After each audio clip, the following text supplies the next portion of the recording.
আমার স্নেহের ছাত্রছাত্রী, আমি দীপান্বিতা ম্যাডাম। আমার ইউটিউব চ্যানেল দীপাস টিচিংয়ে তোমাদের সবাইকে স্বাগত।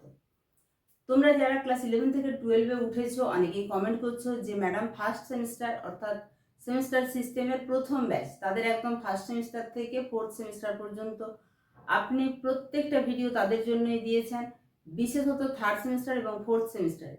আমাদেরকেও এইরকমভাবে থার্ড এবং ফোর্থ সেমিস্টারে গাইড করে দেবেন, যাতে আমরা উচ্চ মাধ্যমিক অর্থাৎ তোমরা যারা উচ্চ মাধ্যমিক 2026 তাদের জন্য প্রত্যেকটা ক্লাস ভীষণ রকমভাবে গুরুত্বপূর্ণ। তাই একদম মন দিয়ে দেখবে, বোঝানো অর্থাৎ তোমাদের যে কনসেপ্ট সেটা ক্লিয়ার করার ক্লাস তো থাকছেই, সঙ্গে এমসিকিউ। তোমরা জানো ফার্স্ট সেমিস্টার যেটা দিয়েছো এমসিকিউ এর বেসিসে, থার্ড সেমিস্টারও এমসিকিউ এর বেসিসে হবে।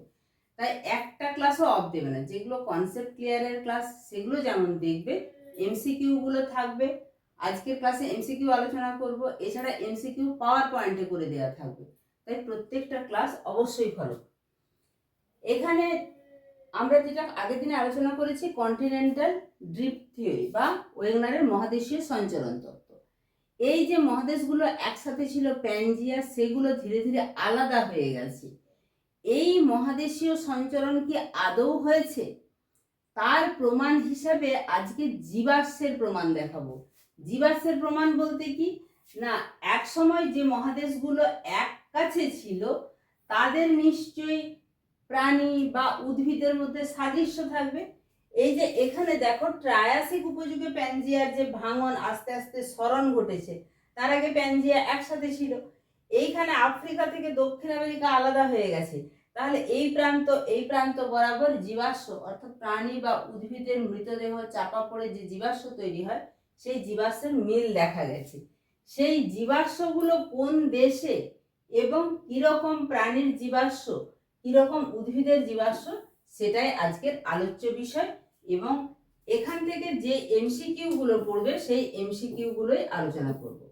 দেখো, প্রথমে যে জীবাশ্মের কথা বলছি সেটা হচ্ছে গ্লোসেপটেরিস। গ্লোসেপটেরিস নামক ফার্ন জাতীয় উদ্ভিদের জীবাশ্ম। গ্লোসেপটেরিসের ছবি এটা।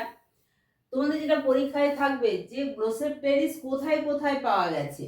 গ্লোসেপটেরিস আফ্রিকা, অস্ট্রেলিয়া, দক্ষিণ আমেরিকা এবং ভারতে একই রকম ফার্ন জাতীয় উদ্ভিদ, তার নাম হচ্ছে গঙ্গামপ্টেরিস।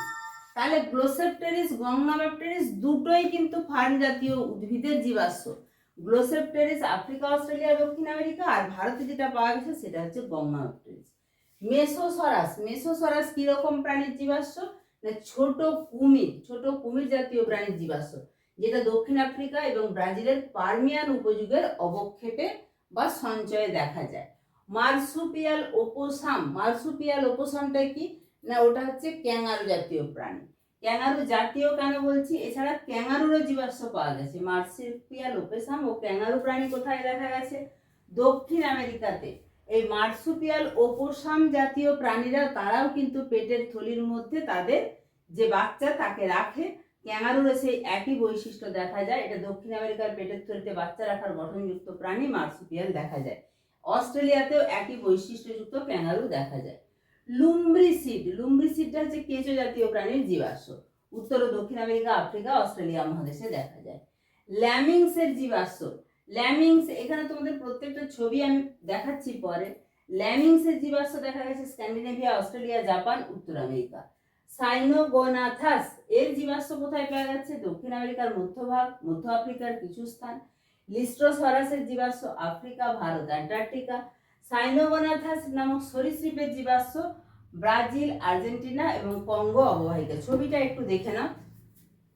এখানে যে কালারগুলো আছে, এই কালারটা হচ্ছে সাইনোগোনাথাস, সবুজ কালারটা লিস্ট্রোসারাস, হলুদ কালারটা গ্লোসেপটেরিস এবং এই যে বেগুনি কালারটা এটা হচ্ছে মেসোসরাস। আর এটা হচ্ছে গ্লোসেপটেরিস আর মেসোসরাস জাতীয় প্রাণী। এখানে যে জীবাশ্মগুলো দেখানো হয়েছে সেটা ঠিক এই রকম ভাবে যেই যেই মহাদেশের মধ্যে পাওয়া গেছে সেই মহাদেশের মধ্যে আঁকা আছে।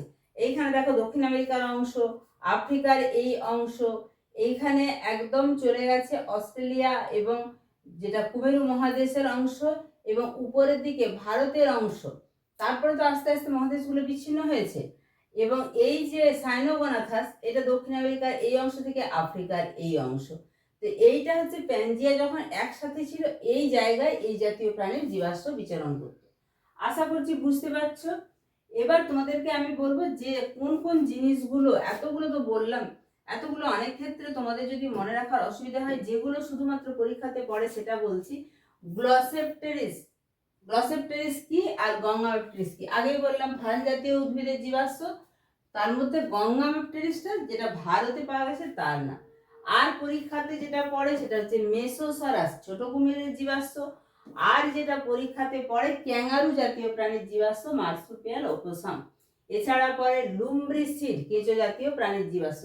এই চারটেই মোটামুটি তোমাদের জন্য সবচেয়ে বেশি গুরুত্বপূর্ণ।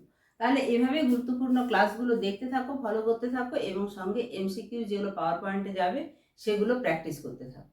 ঠিক আছে, দেখা হচ্ছে খুব তাড়াতাড়ি পরবর্তী উপস্থাপনার সঙ্গে।